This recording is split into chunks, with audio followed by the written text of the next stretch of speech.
Assalamualaikum warahmatullahi wabarakatuh. Salam sejahtera untuk kita semuanya. Om Swastiastu, Namo Buddhaya, Salam Bela Negara. Saya Ani Irawati, Kapus MKWU UPN Veteran Jakarta, akan menjelaskan tentang pembelajaran berbasis proyek atau Project Based Learning yang disingkat dengan PJBL. Pembelajaran berbasis proyek atau PJBL adalah pendekatan pembelajaran yang melibatkan mahasiswa dalam kegiatan proyek yang mendalam, kolaboratif, dan nyata untuk meningkatkan pemahaman konsep dan keterampilan mahasiswa. PJBL adalah sebuah pendekatan pembelajaran yang memungkinkan mahasiswa belajar melalui proyek nyata dengan kebebasan untuk memecahkan masalah yang kompleks, mengembangkan keterampilan kritis, dan berkolaborasi dengan rekan sesama mahasiswa. PJBL juga merupakan strategi pembelajaran yang memberikan mahasiswa kesempatan untuk belajar melalui pengalaman, kolaborasi, dan refleksi. Dalam PJBL yang harus dipahami adalah PJBL ini merupakan pembelajaran aktif, yaitu mahasiswa aktif dalam membangun pengetahuan dan keterampilan, kolaborasi, mahasiswa bekerja sama dalam memecahkan masalah dan menyelesaikan tugas, relevansi, pembelajaran terkait dengan kehidupan nyata dan dapat diaplikasikan dalam situasi nyata, dan refleksi, yaitu mahasiswa merefleksikan proses pembelajaran dan prestasi yang mereka capai. Berikut adalah manfaat mengimplementasikan PJBL. Yang pertama adalah memperkaya pengalaman belajar, yaitu mahasiswa belajar melalui pengalaman langsung dan mengembangkan keterampilan kolaboratif. Yang kedua adalah memotivasi mahasiswa, di mana mahasiswa lebih termotivasi untuk belajar karena tugas dihubungkan dengan pengalaman dan pemecahan masalah. Yang ketiga adalah meningkatkan keterampilan teknis, di mana mahasiswa terlibat dalam proyek yang relevan dan meningkatkan keterampilan teknis mereka dalam bidang yang spesifik. Selanjutnya, langkah-langkah dalam merancang PJBL. Yang pertama adalah identifikasi tujuan. Dalam identifikasi tujuan yaitu ditentukan tujuan pembelajaran dan keterampilan yang ingin dicapai dan dipelajari. Yang kedua adalah menentukan topik proyek.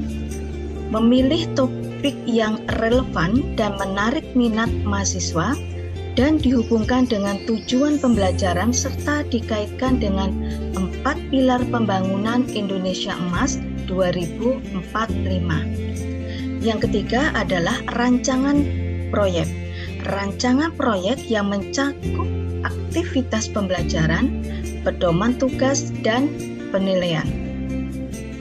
Pelaksanaan PJBL dapat dilakukan secara kolaborasi, yaitu kolaborasi mahasiswa bekerja sama secara tim dalam proyek, saling mendukung dan membagikan keahlian individu mereka. Kemudian keterlibatan dosen, di mana dosen berperan aktif sebagai fasilitator, memberikan bimbingan dan sumber daya dalam mendukung mahasiswa dalam merespon tantangan proyek.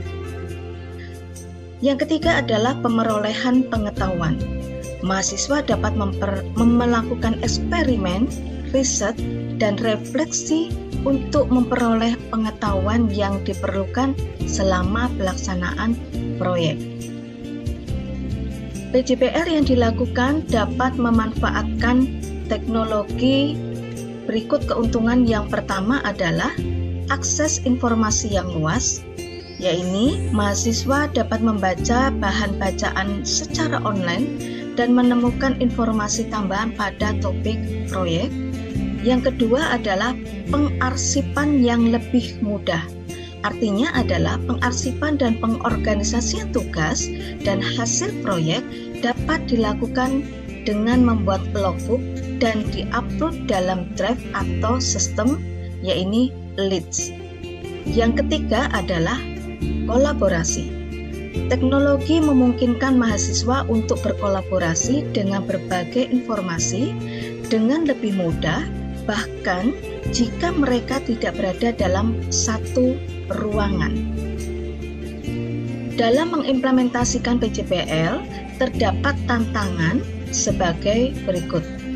Yang pertama adalah masalah tentang manajemen waktu yang tepat, di mana mahasiswa harus mampu mengatur waktu dengan efektif ketika menyelesaikan proyek.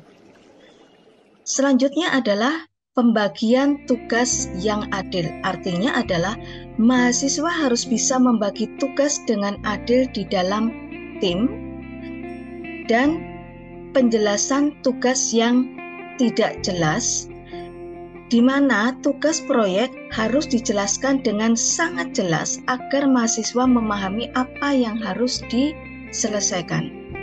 Ini adalah tantangan dalam mengimplementasikan PJPL. Untuk mengatasi tantangan tersebut, maka diperlukan strategi mengatasinya. Yang pertama adalah rencanakan waktu dengan tepat, jangan menunda-nunda dan mulai cepat alokasikan waktu yang cukup untuk menyelesaikan tugas proyek.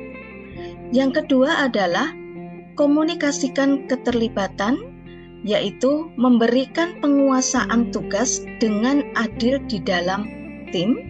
Yang ketiga adalah rapat tim secara rutin. Jadi, setidaknya bertemu sehari sekali untuk membahas progres, kesulitan, dan bagaimana memecahkan masalah. Dalam PJPL juga wajib dievaluasi dengan langkah-langkah sebagai berikut. Yang pertama, melakukan atau menggunakan rubrik evaluasi yang jelas untuk mengukur kemajuan dan kualitas hasil proyek mahasiswa. Kemudian memberikan umpan balik yang berkelanjutan kepada mahasiswa untuk membantu mereka meningkatkan kinerja dan pemahaman mereka. Dan mendorong mahasiswa untuk merefleksikan pengalaman mereka, mengevaluasi apa yang mereka pelajari, dan mengidentifikasi kemungkinan perbaikan di masa depan. Dari rangkaian penjelasan tentang PJPL MKWU, maka kesimpulannya adalah sebagai berikut. PJPL adalah sebuah metode yang menekankan pada pembelajaran berbasis proyek, yang dirancang untuk memberikan mahasiswa pengalaman belajar yang autentik terkait dengan situasi dunia nyata. Dalam pelaksanaan PJPL juga diperlukan manajemen waktu yang tepat, pembagian tugas yang adil, dan penjelasan tugas yang jelas. Kemudian dengan mengimplementasikan strategi yang tepat, maka hasil belajar yang dicapai melalui PJPL terbukti meningkat dan bermanfaat bagi mahasiswa. Demikian penjelasan saya terkait pembelajaran berbasis proyek atau PJPL.